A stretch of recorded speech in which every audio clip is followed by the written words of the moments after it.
সবাই এই গরিব নীলকে নীল চৌধুরী স্যার বলে ডাকছিল কেন? একজন সাধারণ ছেলের জীবন হঠাৎ করে এভাবে কিভাবে বদলে গেল? যে স্বামীকে তুমি সবসময় গরিব বলে বকাবকি করতে, সেই স্বামীর অ্যাকাউন্ট ব্যালেন্স দেখে তোমার মুখ খোলা রইল কেন?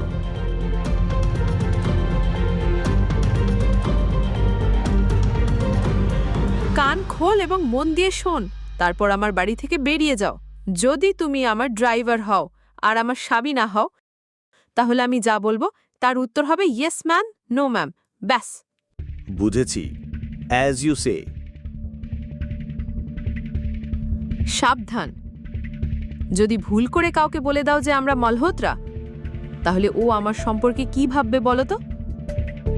আমি চিন্তায় আছি যে চৌধুরী ইন্ডাস্ট্রিজের ডিলটা আমার হাতছাড়া হয়ে যাবে।